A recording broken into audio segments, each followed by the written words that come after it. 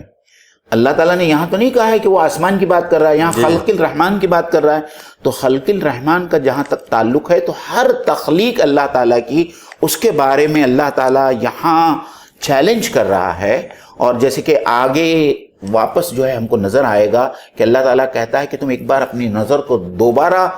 پلٹاؤ اور دیکھو کہ رحمان کی تخلیق میں تم کو کہیں کوئی خلل، کہیں کوئی نقص، کہیں کوئی فلا نظر آتا ہے، یا کوئی ایسا لگتا ہے کہ ان سنکرونائزیشن ہے. تو جب ہم پوری تخلیق کو، پوری کائنات کو، اور بشمول ہمارے اپنے جسم کو، ہمارے اطراف میں جو چیزیں ہیں ان کو ہم جب دیکھتے ہیں تو ایسا لگتا ہے کہ ان تمام چیزوں کے اندر مولانا ایک زبردست ربط ہے، ہم آہنگی ہے. Every thing is in sync, جس کو انگلش میں کہتے ہیں، کہ یہ پوری کائنات جو ہے اللہ تعالیٰ کے مرضی کے مطابق، اللہ تعالیٰ کے بنائے ہوئے قوانین کے مطابق جو ہے وہ رواں دواں ہے. یہ معین بھائی، اس میں دیکھیے ما ترا فی خلق الرحمن، جی، رحمان کی پیدائش میں، جی، تو فی خلق ہی بھی آ سکتا تھا، یعنی اس کی پیدائش میں، یا فی خلق الخالق، یا فی خلق اللہ، جی، اللہ کی پیدا کردہ چیزوں میں. رحمان کی طرف خلق کی نسبت کر کے کہ اللہ رب العزت کی اس کلام سے جو بات سمجھ میں آ رہی ہے وہ یہ ہے کہ اللہ جو ہے صرف پیدا کر کے آسمان و زمین اور ساری مخلوقات کو یوں چھوڑ نہیں دیا، بلکہ وہ رحمان ہے. رحمان ہونے کی وجہ سے اس نے ساری کائنات میں رحم کا معاملہ کیا اور سارے انتظامات فرما دیے. بالکل. اور مولانا یہاں آپ نے جو نقطہ لایا ہے وہ بہت اچھا ایک نقطہ لایا ہے، کیونکہ میرے خیال سے کچھ اناجیل میں یہ آتا ہے کہ اللہ تعالیٰ نے 6 دنوں میں کائنات کی تشکیل کی یا تخلیق کی، اور 7ویں دن اس نے آرام کیا. جی، قرآن مجید میں بھی ایک جگہ لکھا ہے کہ اللہ تعالیٰ جو ہے تھک نہیں جاتا کسی کام سے، اور اس میں بھی یہی کہا ہے کہ اللہ تعالیٰ نے جو ہے تخلیق کیا. اور پھر اس کے بعد میں آپ نے جو نقطہ بیان کیا،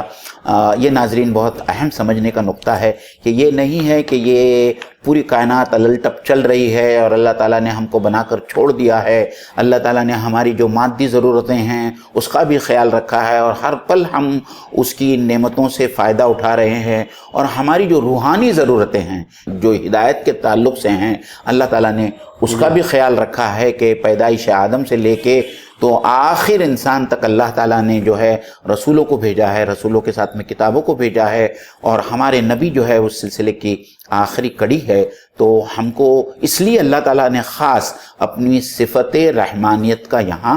ذکر کیا. جی.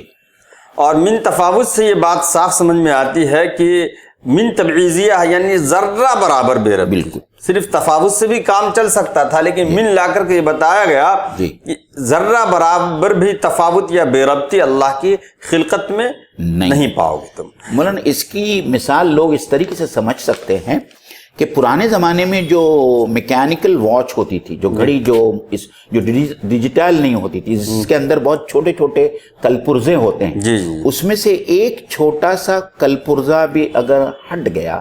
یا وہ کام کرنا بند کر دیا وہ کمپوننٹ نے، تو پوری گھڑی جو ہے چلنا بند ہو جاتی. تو کچھ یہی حال جو ہے اللہ تعالیٰ کی پوری کائنات کا ہے کہ ہر چیز ایک دوسرے کو سپورٹ کرتی ہے یا کمپلیمنٹ کرتی ہے، اور کمپلیمنٹ کرنے کی وجہ سے جو ہے یہ پوری کائنات رواں دواں ہے. جہاں تضاد ہے اس تضاد میں بھی ضرورت ہے، اور اس ضرورت کے تحت اللہ تعالیٰ نے وہ تضاد رکھا ہے. اور ہم نے آج سے پہلے کی صورتوں میں اس تضاد کے اوپر بھی بہت لمبی بحث کی ہے کہ کس طریقے سے دن اور رات حالانکہ ایک دوسرے کی ضد ہے، لیکن دن کی روشنی جتنی ضروری ہے اتنی ہی ضروری جو ہے رات کا سکون اور رات کا اندھیرا بھی ہے. تو ہم اللہ تعالیٰ کی یہ جو کائنات ہے اس میں کہیں بھی جو ہے خلل، بے ربطی اور انکمپیٹیبلٹی جو ہے ہم نہیں پاتے. فرجع البصر هل ترى من فطور، پھر پلٹ کر دیکھو کہیں تمہیں کوئی خلل نظر آتا ہے. یہ بار بار اللہ تعالیٰ کی طرف سے کہا جا رہا ہمیں، بلکہ سارے انسانوں کو، کہ اللہ کی جو مخلوقات ہے، خلقت ہے، پیدا کردہ اشیاء ہے، آفاق و انفس ہے، تمام چیزوں میں کہیں بے ربطی نہیں پاؤ گے، کہیں بے ربطی نہیں پائی جائے گی. یہ اس میں آپ کو ایسا نہیں لگتا کہ اللہ تعالیٰ تمام انسانوں کو قسم کا چیلنج پیش کر رہا ہے جی جی کہ تمہاری نظر کو واپس لوٹاؤ اور آسمان کی طرف دیکھو، کائنات کی طرف دیکھو، اپنے جسم کی طرف دیکھو. کیا تم اللہ تعالیٰ کی تخلیق میں کوئی تفاوت، کوئی فلا، کوئی ڈیفیشنسی، کوئی ڈیفیکٹ، کوئی خلل پاتے ہو؟ تو یہ اسی قسم کا چیلنج اللہ تعالیٰ نے جا بجا قرآن مجید میں، جیسا کہ قرآن مجید کا اللہ کی کتاب ہونا، اس کے بارے میں اللہ تعالیٰ نے سورہ بقرہ میں تمام انسانیت کو چیلنج کیا ہے آج سے 1500 سال پہلے، اور اس چیلنج کو 1500 سال گزر گئے، لیکن آج تک کوئی مائی کا لال جو ہے قرآن مجید کی ایک سورہ برابر جو ہے سورہ لکھ نہیں سکا نا. اللہ تعالیٰ نے اس میں یہ کہا کہ ان کنتم فی ریب مما نزلنا علی عبدنا فأتوا بسورۃ من مثلہ وادعوا شہداءکم من دون اللہ ان کنتم صادقین، کہ تم قرآن مجید کی ایک سورہ جیسی کوئی سورہ بنا کے لے آؤ اور اپنے جتنے مددگار ہیں اللہ تعالیٰ کو چھوڑ کر ان سب مددگاروں کی مدد لو. لیکن اس کے باوجود اللہ اسی چیلنج کا جواب اس کے بعد والی آیت میں دیتا ہے کہ تم ایسا ہرگز نہیں کر سکو گے. تو اس طریقے سے قرآن مجید میں اللہ تعالیٰ نے جا بجا انسانوں کو چیلنج کیا ہے، اور یہ چیلنج بہرحال صرف اسی نقطۂ نظر سے ہے کہ اللہ تعالیٰ انسانوں کو یہ بتانا چاہتا ہے، ایمان والوں کو نہیں،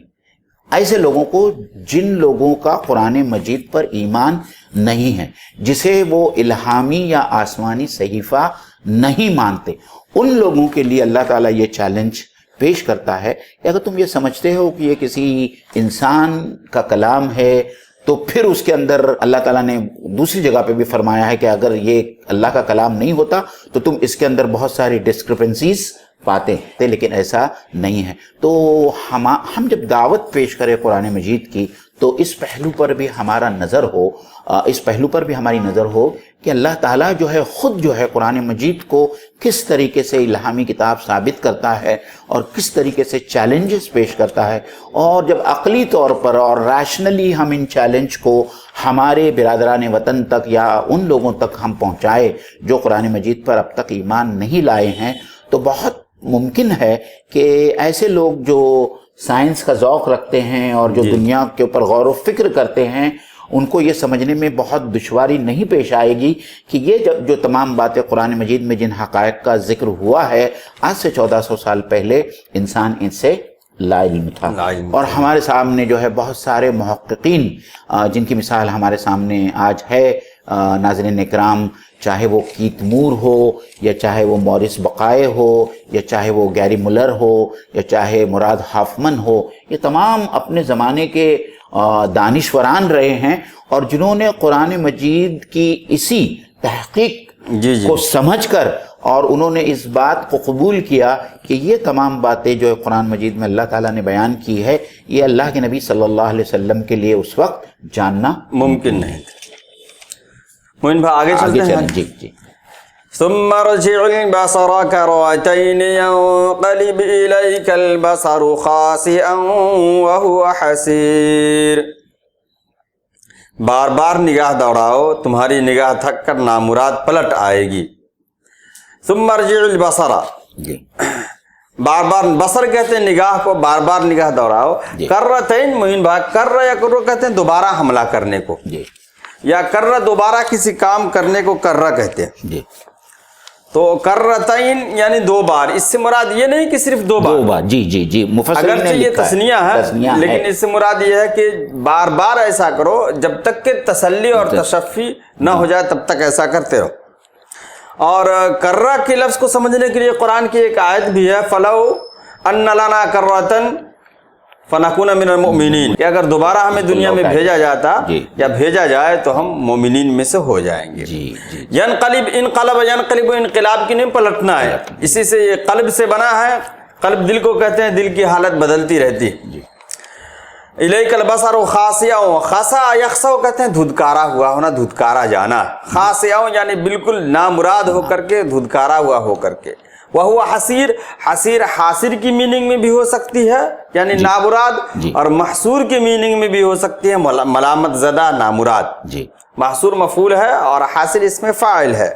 اور سورہ بنی اسرائیل میں فتقعد ملوما محصورا، جی جی، کہ اگر تم ایسا کرو گے یعنی بیجا فضول خرچی کرو گے تو بالکل لعنت ملامت زدہ ہو کر کے بیٹھ جاؤ گے. تو آیات کی یہ گویا کہ ایک ہلکی سی تشریح ہو گئی, لغوی تشریح ہو گئی. اب آگے ہم چلتے ہیں اس کی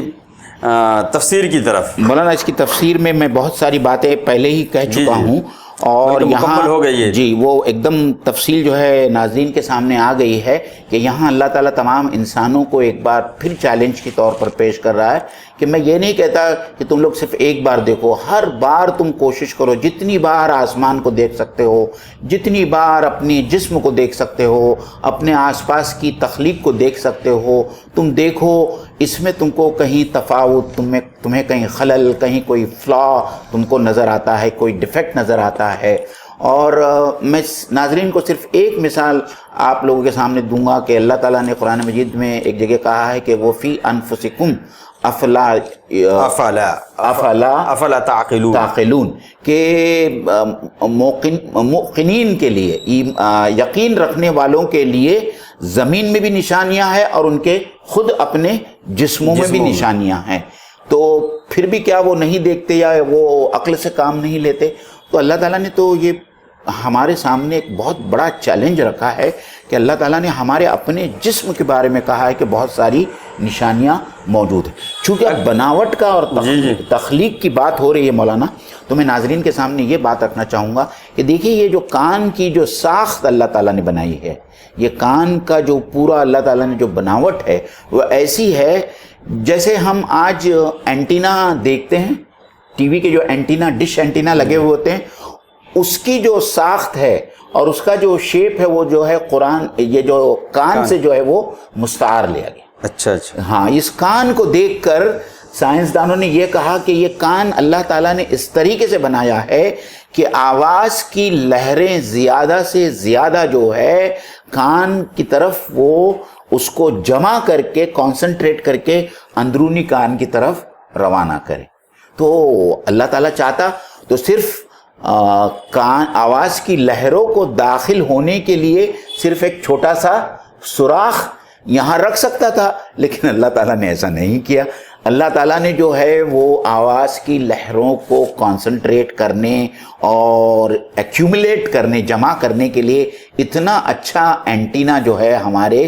یہاں لگایا. اور آپ دیکھیے, اپنے آئینے میں آپ کھڑے ہو کر دیکھیے کہ آپ کی صورت بغیر کانوں کے کیسے نظر آتی. ہم کتنا بدصورت نظر آتے اگر یہ دو کان نہیں ہوتے, یا اگر صرف اللہ ایک ہی کان بناتا, دوسرا کان نہیں بناتا, تو ہم کتنے بدصورت ہوتے. تو اللہ تعالیٰ نے ہمارے جمالیاتی حص کا بھی جو ہے خیال رکھا ہے, اور اللہ تعالیٰ کی جو بھی تخلیق ہے, یہ تو میں نے ایک ناظرین اکرام ایک بہت چھوٹی سی مثال دی, ایسے ہزاروں مثالیں جو ہے ہم اپنے جسم میں پائیں گے اور ہم صرف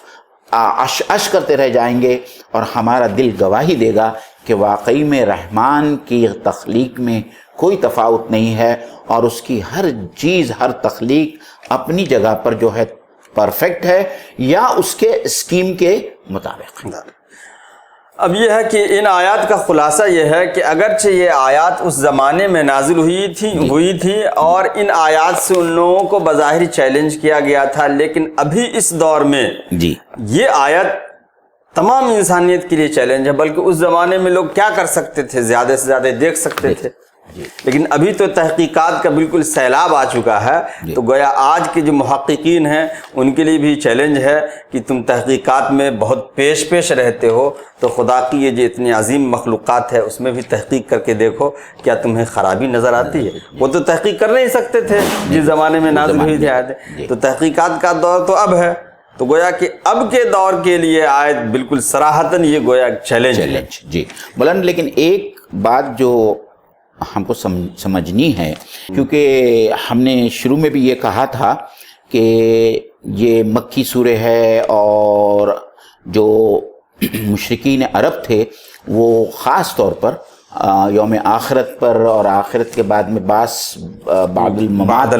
بعد الموت پر ایمان نہیں رکھتے تھے. تو اللہ تعالیٰ کہیں ان کو یہی کہنا چاہتا ہے کہ جو خالق اور جو مالک اور جو ایسی ہستی ہے جو ہر چیز پر قدرت رکھتی ہے, اور جس نے اتنا مکمل نظام کائنات اور زندگی بنایا ہے اور وہ اتنا کمپلیکیٹڈ ہے کہ اس کو سمجھنا ممکن نہیں ہے، تو اس کا بنانا کتنا مشکل رہا ہوگا، لیکن جس ہستی نے اتنی آسانی سے یہ اتنی کمپلیکیٹڈ یونیورس کو بنایا ہے، اس کو، اس یونیورس کو یا اپنی تخلیق کو ختم کر دینا اور اپنی تخلیق کو دوبارہ وجود میں لانا کتنا آسان ہے، اور کیوں کر آپ لوگ اس کو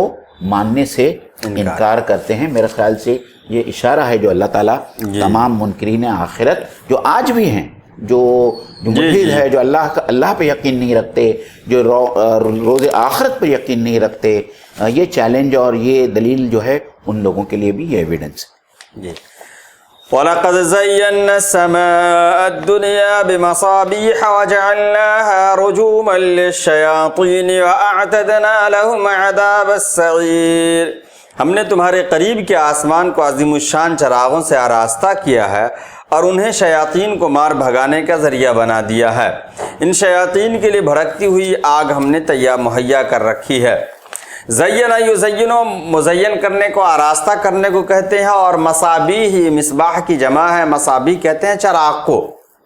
اور رجما پتھر سے مارنے کو کہتے ہیں۔ رجوما للشیاطین، گویا کہ شیاطین جو فرشتوں کی باتوں کو سننے کے لیے آسمان پر جاتے ہیں، ان کو تارے توڑ کر مارے جاتے ہیں، شہاب ثاقب سے مارے جاتے ہیں۔ اعتدنا لہم سعیر، عذاب السعیر، اور اللہ نے یہ بتایا کہ ان جناتوں کے لیے، شیاطین کے لیے ہم نے آگ کا انتظام کر رکھا، جہنم کے آگ کا، گویا کہ پہلے بھی ان کو شہاب ثاقب سے مارا جاتا ہے آگ سے، اور پھر ان کا ٹھکانہ بھی، ان گنہگاروں کا، مجرموں کا ٹھکانہ بھی جہنم ہی ہے، جو آگ کا ہی حصہ ہے۔ اس میں مزید صرف اتنا اضافہ کرنا چاہوں گا مولانا کہ یہاں اللہ تعالیٰ نے خاص طور پر اوپر 7 آسمان کی بات کہی، یہاں خاص طور پر اللہ تعالیٰ نے سماعت دنیا کا لفظ لایا، مطلب وہ آسمان جو دنیا کے سب سے نزدیک ہے، جو ہماری آنکھوں کو نظر آتا ہے، ہماری ننگی آنکھوں کو بھی نظر آتا ہے، اور ہم دوربین، چاہے وہ ہبل کی دوربین ہو، ٹیلیسکوپ ہو، اس سے بھی جو ہے ہم کو صرف پہلا ہی آسمان نظر آتا ہے۔ لیکن خاص بات جو مولانا یہ سمجھنے کی ہے کہ اللہ تعالیٰ نے جو اصطلاحات استعمال کیا ہے، وہ اصطلاحات اس زمانے میں سمجھنا بہت مشکل تھا، لیکن آج جب ہم سائنس کی روشنی میں دیکھتے ہیں تو یہ اصطلاحات اپنے آپ میں بے مثال ہوتی ہیں۔ جیسا اللہ تعالیٰ نے جو ستاروں سے جو اللہ تعالیٰ نے پورے آسمان کو مزین کیا ہے، اور واقعی میں جب اندھیری رات ہوتی ہے اور جب آسمان کھلا ہوا ہوتا ہے، اس میں جو ستارے جس طریقے سے نظر آتے ہیں،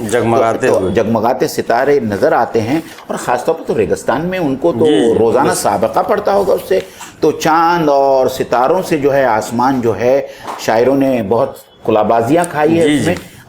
آسمان کی خوبصورتی میں، کہ کس طریقے سے ستاروں سے اللہ تعالیٰ نے مزین کیا۔ لیکن خاص طور پر اللہ تعالیٰ نے چراغوں کو، اس کو، ستاروں کو چراغ سے تشبیہ دی، کیونکہ چراغ میں حرارت بھی ہوتی ہے اور روشنی بھی ہوتی ہے۔ یہ تو آج ہم کو معلوم پڑا کہ آسمان میں جو اجرام فلکی ہوتے ہیں، اس میں کچھ سیارے ہوتے ہیں اور کچھ ستارے ہوتے ہیں۔ ستارے خود سے روشن ہوتے ہیں، اس کے اندر آگ بھی ہوتی ہے، حرارت بھی ہوتی ہے اور روشنی بھی ہوتی ہے۔ جیسے ہمارے لیے جو ہے سب سے بڑا ستارہ جس کی وجہ سے زندگی اس زمین کے اوپر ممکن ہو سکتی ہے، وہ ہے سورج، اور جو چاند ہے وہ زمین کی ایک سیٹلائٹ ہے، ایک سیارہ ہے جو سورج کی روشنی سے روشن ہوتا ہے، اور اسی لیے اللہ تعالیٰ نے دیکھیے کتنی خوبصورتی سے اس کو قمرم منیرہ کہا ہے، سراجم وہاجا کہا سورج کو، بھڑکتا ہوا چراغ، جلتا ہوا چراغ، حرارت والا چراغ، اور وہیں جو ہے اللہ تعالیٰ نے قرآن مجید میں چاند کو قمرم منیرہ کہا کہ ہم نے چاند کو روشن چاند بنایا ہے۔ اس زمانے میں تو سمجھنا مشکل تھا، لیکن آج دیکھیے، آج سائنس کی روشنی میں آدمی سمجھ سکتا ہے کہ اللہ تعالیٰ سورج کا جب ذکر کرتا ہے تو اس جگہ اس کو جو ہے سراج سے تشبیہ دیتا ہے، وہاج مصباح سے تشبیہ دیتا ہے، اور جب چاند کا ذکر کرتا ہے تو اس کو منور یا روشن چاند سے تشبیہ دیتا ہے. تو یہ بڑی عجیب بات ہے جو ہم کو سمجھنا چاہیے. مصابیح میں ایک بات یہ بھی ہے کہ چراغ جو ہے راستہ دکھانے کا بھی کام کرتا ہے. تو اس زمانے میں بھی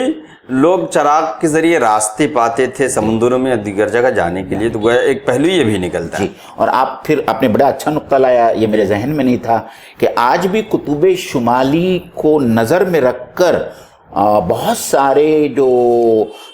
مسافر ہوتے ہیں اور خاص طور پر جو سمندروں میں سفر کرتے ہیں, آج تو کیمپس آ گیا ہے, یہ آ گیا ہے, لیکن جس زمانے میں کیمپس وغیرہ نہیں ہوا کرتا تھا اس زمانے میں قطبی کیا کہتے ہیں, قطب شمالی نہیں, قطب تارہ کو دیکھ کر جو ہے لوگ اپنے سفر کی جو ہے ڈائریکشن سمت طے کرتے تھے. تو اس لیے بھی جو ہے اللہ تعالیٰ نے میرے خیال سے شاید چراغ کے معنی میں لایا ہے. میں آپ لوگوں کی توجہ جو ہے آتدنا کی طرف مبذول کرانا چاہتا ہوں. دیکھیے, آتدنا کی معنی ہوتی ہے تیار رکھنا. مطلب یہ ہے کہ, اور قرآن مجید میں جنت کے بارے میں بھی یہ کہا گیا ہے, آتدنا تیار کر رکھا ہے, تیار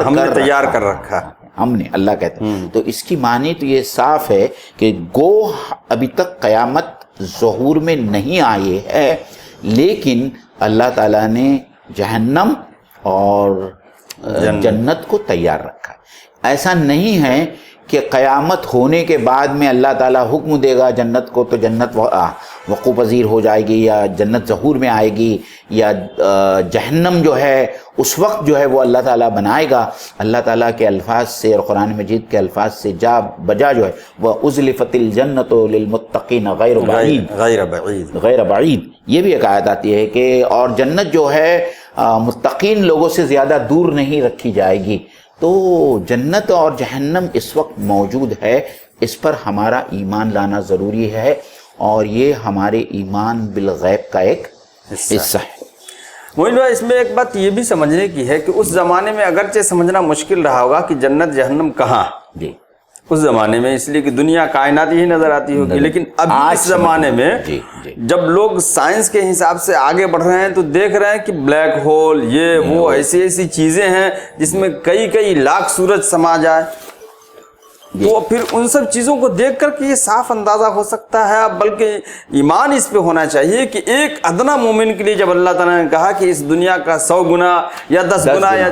جتنا ملے تو آسانی ہے وہ گویا کہ, یعنی اس زمین سے ہزاروں لاکھوں گنا بڑا سورج ہے,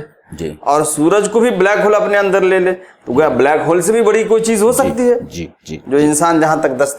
تک انسان نہیں پہنچ سکا. بہت صحیح بات ہے مولانا. اور دوسری بات جو ہم کو یہ سمجھانی ہے ہمارے ناظرین کو, رجوم للشیاطین. تو وہاں جو یہ نقطہ اس لیے لایا جا رہا ہے کہ یہ بات اس زمانے میں مشہور کر دی گئی تھی کہ جس طریقے سے کاہن پیشن گوئیاں کرتے تھے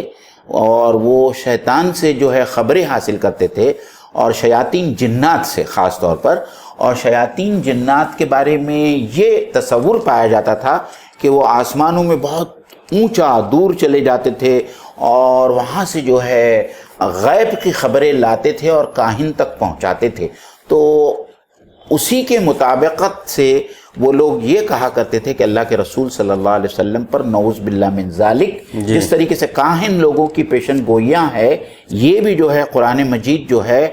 اللہ کے رسول جو ہے جنات سے, شیاطین جنات سے سن کر جو ہے لوگوں کے سامنے پیش کر رہے ہیں. تو ان کے اس تصور اور ان کے اس کنسپٹ کی یہاں تردید کی جا رہی ہے, اس کو جھٹلایا جا رہا ہے, اور یہ کہا جا رہا ہے کہ اللہ تعالیٰ نے ایک ایسا نظام قائم رکھا ہے کہ آسمان کے مختلف ستاروں سے میٹریوائٹس اور ایسٹیرائڈس جو ہے وہ ہر پل نکلتے, اور ہزاروں اور لاکھوں کی تعداد میں یہ ٹکڑے گرتے ہیں, اور آسمان میں ان کا ایک بیلٹ ہے جس کو ایسٹرائڈ بیلٹ کہا جاتا ہے. ہم اس کی ان کی تصویر جو ہے ان کو بتائیں گے. اور اللہ تعالیٰ یہ کہتا ہے کہ یہ ایک قدرتی نظام ہے, اور اس نظام کا ایک فائدہ یا اللہ تعالیٰ اس کو جو ہے بطور میزائل استعمال کرتا ہے ان شیاطین جنات کے لیے جو وحی کو حاصل کرنے یا غیب کی خبروں کو حاصل کرنے کے لیے اوپر جانے کی کوشش کرتے ہیں. تو اللہ تعالیٰ اسی کی بات یہاں کر رہا ہے کہ یہ جو شہاب ثاقب ہے، یہ ایسٹرائڈز ہے، یہ میٹرائڈز ہے، مولانا اس میں کچھ میٹرائڈز اور ایسٹرائڈز اتنے بڑے ہوتے ہیں کہ اگر وہ آ کر زمین سے ٹکرا جائیں تو پوری زمین جو ہے وہ تہس نہس ہو جائے گی، لیکن اللہ تعالیٰ نے اس کے لیے بھی جو ہے انتظام کیا ہے۔ اور اللہ تعالیٰ نے قرآن مجید میں میرے خیال سے سورہ انبیاء میں کہا ہے کہ ہم نے آسمان کو سقفاً محفوظاً بنایا، ایک ایسی روف، ایک ایسی چھت بنایا ہے جو زمین کی حفاظت کرتی ہے۔ تو یہ جب میٹرائڈز اور ایسٹرائڈز جب زمین کی فضا میں داخل ہوتے ہیں تو وہ جو ہے منتشر ہو جاتے ہیں، ایک بات تو یہ ہے۔ اور دوسرا اللہ تعالیٰ نے جو حفاظت کا جو بندوبست کیا ہے وہ یہ ہے کہ زمین اور سورج کے بیچ میں ایک دوسرا بہت بڑا جو ہے یہ ہے نظام شمسی کا، نہیں، نظام شمسی کا ایک سیارہ ہے، جس طریقے سے زمین ہے اور وہ زمین سے بہت زیادہ بڑا ہے وہ سیارہ، جی، جوپیٹر۔ اور وہ جوپیٹر بڑا ہونے کی وجہ سے اس کی کشش ثقل بھی جو ہے بہت زیادہ ہے، گریویٹیشنل فورس بھی بہت زیادہ ہے۔ تو جتنے ایسٹرائڈز اور میٹرائڈز آتے ہیں وہ زمین پر آنے کی بجائے جو ہے وہ جوپیٹر جو ہے اس کو اپنی طرف کھینچ لیتا ہے، اور اسی لیے کوئی بھی ایسٹرائڈ جو ہے وہ زمین تک نہیں پہنچ پاتا ہے۔ اگر وہ جوپیٹر سے بچ بھی گیا تو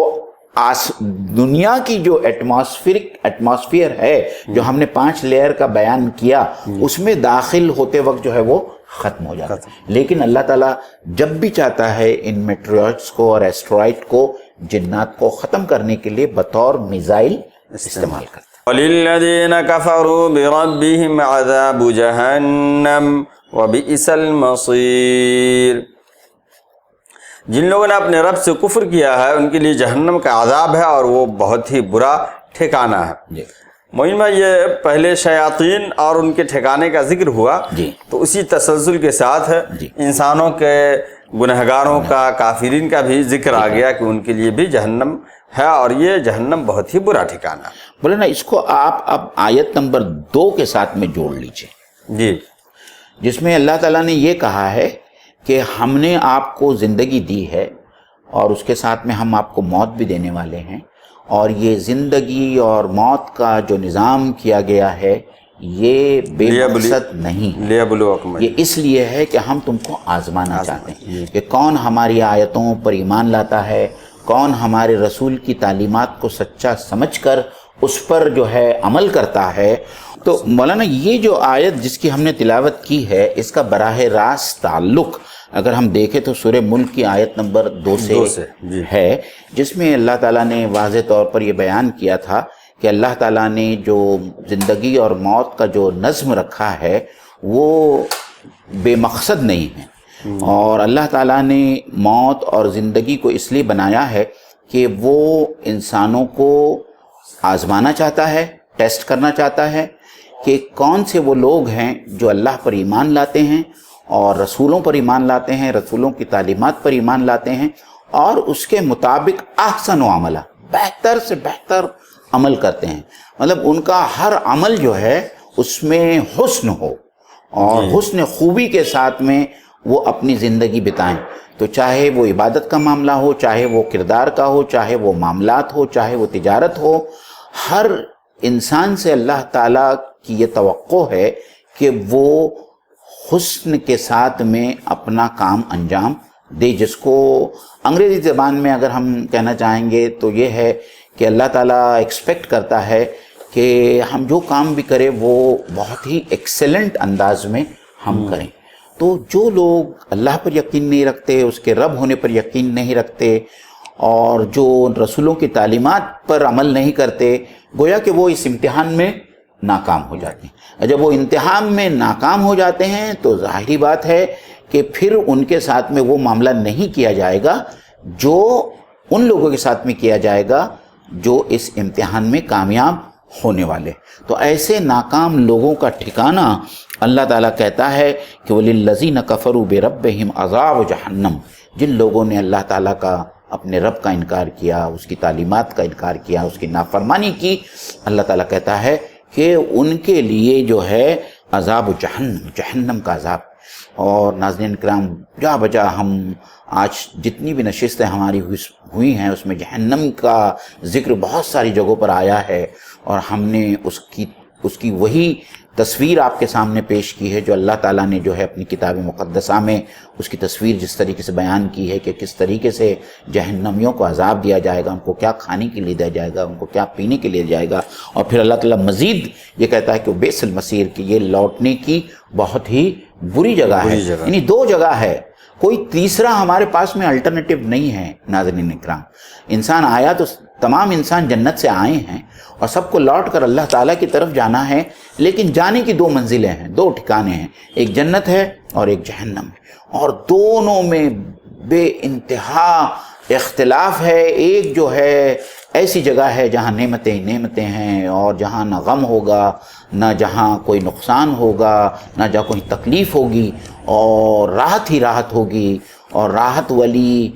ایسی زندگی ہوگی، ابدی زندگی ہوگی جہاں انسان جو ہے عیش کرے گا، جہاں خالدین فیہا ابدا کے الفاظ قرآن مجید میں آئے ہیں۔ اور دوسری جگہ اللہ تعالیٰ کہتا ہے کہ یہ وہ بئس المصیر کے لوٹنے کی خراب جگہ، سب سے بری جگہ جو ہے وہ جہنم ہے۔ تو آج ہم کو یہ ڈیسائیڈ کرنا ہے، اور یہ ڈیسیجن آج ہی لیا جا سکتا ہے کہ ہم کو لوٹ کر کہاں جانا ہے، لوٹ کر اپنے آبائی وطن جنت میں جانا ہے کہ ہم کو لوٹ کر جہنم میں جانا ہے۔ تو اس کا فیصلہ تو ہر انسان خود اپنے گریبان میں منہ جھانک کر دیکھے گا کہ اس کے اعمال کیسے ہیں، کیا وہ ایمان رکھتا ہے، اور ایمان کے بعد میں جو تقاضے ہیں اللہ کے اور اللہ کے رسول کے، ان تقاضوں پر پورا اترتا ہے تو وہ جنت میں جانے والا ہے یا اس کا آخری ٹھکانہ جہنم ہونے والا ہے۔ یہ آدمی کو آج جو ہے انٹروسپیکشن کرنا ہے، جس کو ہم محاسبہ کہتے ہیں، اور ایک مومن کا حیات کا سب سے بڑا وظیفہ جو ہے وہ اپنا محاسبہ کرنا ہے۔ اور میرے خیال سے ایک حدیث بھی ہے کہ تو حاسبو قبل ان تحاسبو، کہ تم اپنا محاسبہ کرو قبل اس کے کہ تمہارا حساب لیا جائے اللہ تعالیٰ کی بارگاہ میں۔ تو اسی آیت کے ساتھ میں ناظرین اکرام آج جو ہے ہم سورہ ملک کی اس نشست کا